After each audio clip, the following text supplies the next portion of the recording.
everybody, and welcome to Akshata's Recipes. Thank you so much for joining me today. So I have a compilation of all different chutneys, that I have put up on my channel, and some recipes are also new.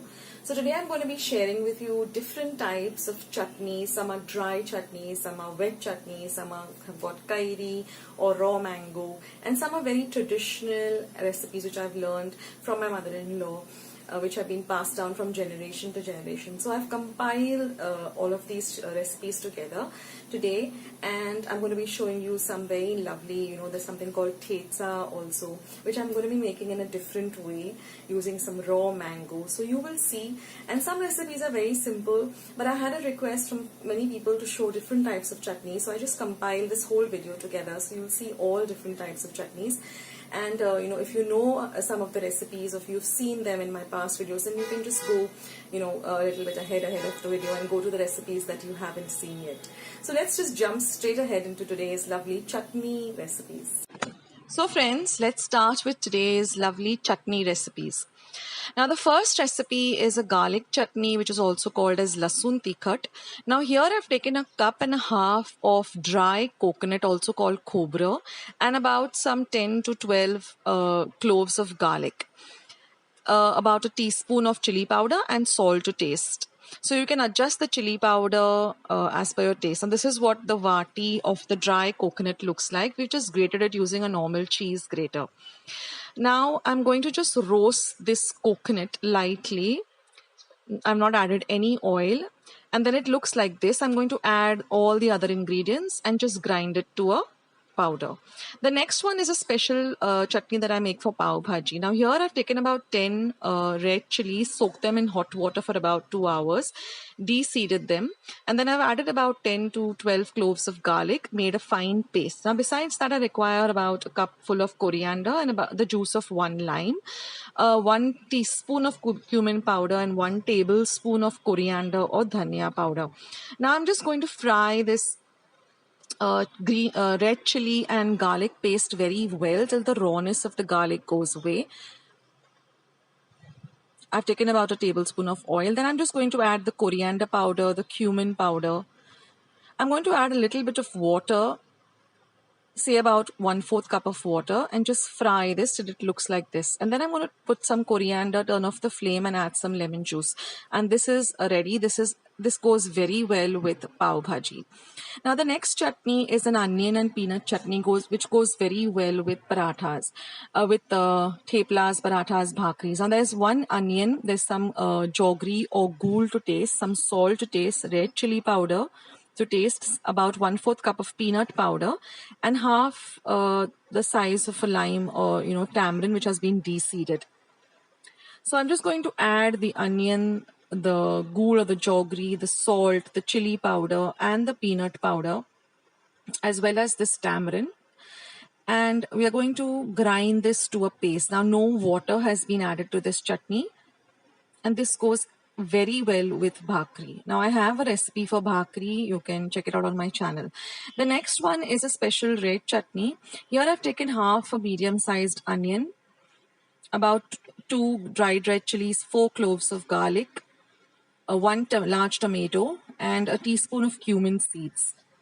I've also taken the juice of half lemon-sized ball of tamarind. I've just soaked it in some hot water. Now all the ingredients are going to be fried in 1 tablespoon of oil, except for the tamarind juice. We're going to fry everything very, very well.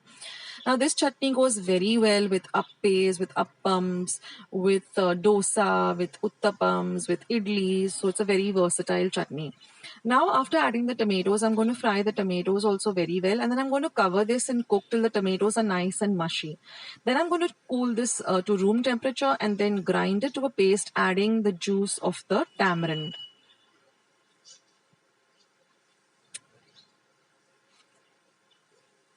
Now we want a very smooth paste for this chutney, and add a little salt to taste.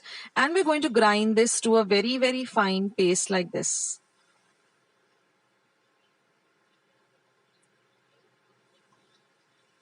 Now our next chutney is a sweet tamarind chutney, which goes very well for any kind of chaat, pani puri, dahi puri. So I've just taken about a cupful of dates or khajur and soaked them in 2 cups of hot water. To that I've added some jaggery, about 1 cup of jaggery and a lemon-sized ball of tamarind. I've soaked this for about 5 hours, and after that I'm just going to extract all the pulp by mashing it this way.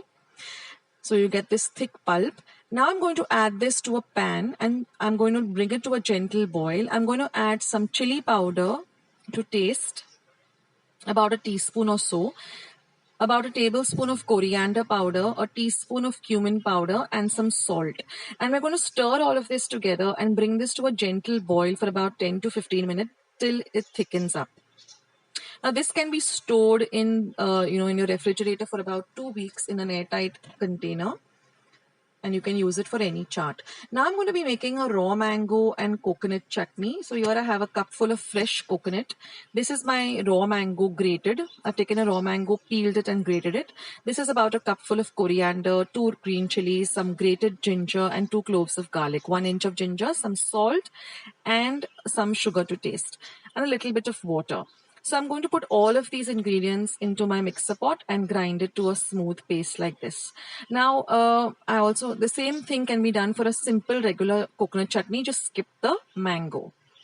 Now I'm going to show you how to make a spicy green chutney, which can again be used for sandwiches, for chaat, for any kind of, parathas. So all I've taken is some coriander, some cloves of garlic, some ginger, salt, and green chilies, and I've just squeezed in some lime, and I'm going to grind this to a nice thick paste. No water has been added again. Now I'm going to show you how I make a Pudina chutney. So here I have a cupful of fresh coriander, as well as a cupful of Pudina.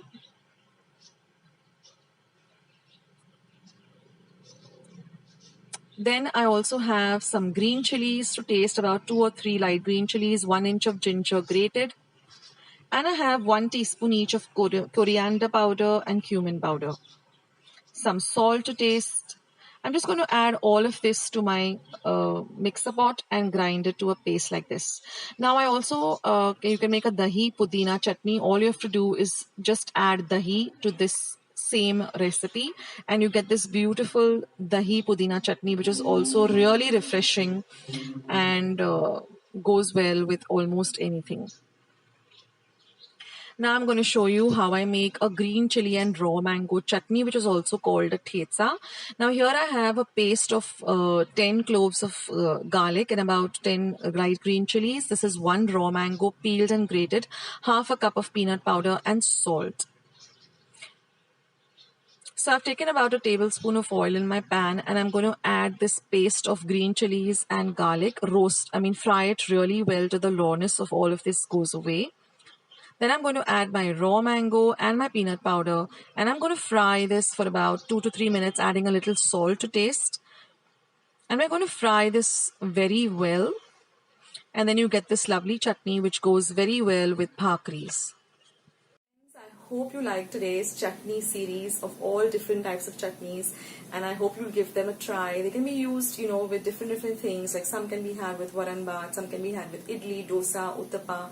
Some can be had with, just a normal chapati or poori. So they are very, very versatile. And the Lasun thikhat chutney also, it's my daughter Ira's favorite. So whenever you just take a poori, just put a little bit of ghee, just put it up, roll it up, and your snack is ready or a breakfast idea is ready. It's a great tiffin item also for kids. So all these recipes, and I've also told you all how you can use them in the video. So if you like today's compilation and you want to see more videos like this where I compile 3-4 recipes together of the same type, then please leave your comments in the comment section box below. Don't forget to give this video a big thumbs up by clicking on the thumbs up icon that you see just below this video. Also, if you haven't subscribed to my channel, please do.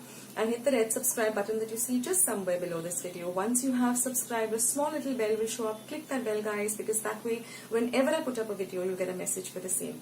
Also, at the end of the video, 2 boxes will come up. Those are my recipes. If you want to watch them, just click on them. In the middle of the video, something in white thumbs up saying suggested. If you want to see that, click on that too. So thank you guys for joining me today. Go and visit my channel, and if you're looking for any of my recipes on YouTube, in the YouTube search button, type the recipe and just besides it type Akshata's recipes. For example, if you're looking for, let's say, Malai sandwich, so put Malai sandwich, Akshata's recipes, and my recipe will come up. I'm active on Facebook and Insta, so you can follow me there. So thank you so much, guys, for joining me today. Take care of yourselves, stay healthy, stay fit, be loving and kind to one another, and I'll catch you soon in my next video. Bye!